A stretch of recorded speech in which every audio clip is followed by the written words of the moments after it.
नमस्कार, मी भंडारा जिल्ह्याच्या लाखांदूर तालुक्यात आहे आणि इथं असताना मी एका प्रशासकीय इमारतीसमोर उभा आहे. ही इमारत म्हणजे लाखो रुपये खर्च करून ही इमारत बांधण्यात आली आहे.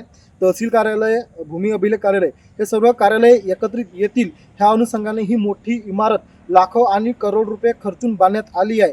मात्र आजची जी परिस्थिती आहे ही परिस्थिती अशी आहे की ह्या इमारतीचं अजून लोकार्पण झालेलं नाही आणि लोकार्पण न झाल्यामुळे आजही जे काही तहसील कार्यालय आहेत, भूमी अभिलेख कार्यालय आहेत, तहसील कार्यालय किंवा अन्य जे काही कार्यालय आहेत हे आजही भाड्याच्या घरात आहेत. त्यामुळे नागरिकांना त्या भाड्याच्या घरात व्यवस्थित उभं राहण्यासाठी जागा नाही. आपण ज्या वेळेस रांगेत उभं राहतो त्यावेळेस उभे राहण्यासाठी जागा नसल्यामुळे नागरिकांनी मोठा संताप व्यक्त केला आणि दुसरीकडे हे मोठी सुसज्ज इमारत जे बांधण्यात आलेली आहे करोड रुपये खर्च करून ती आजही लोकार्पणाच्या प्रतीक्षेत असल्यामुळे याचा लोकार्पण नेमका कधी होईल असा प्रश्न स्थानिक नागरिक, प्रतिष्ठित नागरिक यांच्या मनात आहे.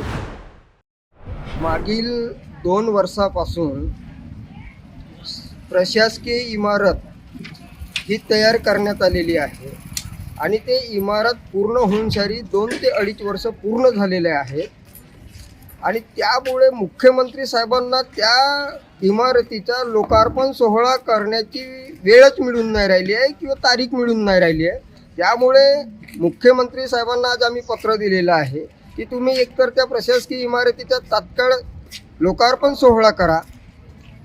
तुमच्याच्यानं जर जमत नसेल तर मग आम्हाला सांगा, आम्ही शिवसेना स्टाईलनं त्या इमारतीचा प्रशासकीय सोहळा पूर्ण करतो.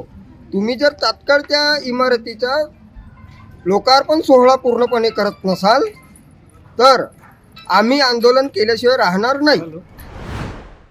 जर का विचार केला की एवढी मोठी इमारत आज सुसज्ज असून एखाद्या भाड्याच्या इमारतीमध्ये तहसील कार्यालयाचा कारभार चालत असेल तर खूप मोठी शोकांतिका नागरिकांनी व्यक्त केली आहे. टॉप न्यूज मराठीसाठी मी साहिल रामडेगे, लाखांदूर, भंडारा. आता जोकासू STP या अत्याधुनिक जॅपनीज तंत्रज्ञानाने सुसज्ज, quick installation, energy efficient, noiseless blowers, low maintenance या आणि अशा वैशिष्ट्यांनी परिपूर्ण जोकासू STP तंत्रज्ञान प्रकल्प उभारणीपासून ते विक्री पश्चात समाधानकारक सेवा देणारी, भारताबरोबरच परदेशात देखील प्रकल्पांची यशस्वी उभारणी करणारी company Deccan water treatment private limited.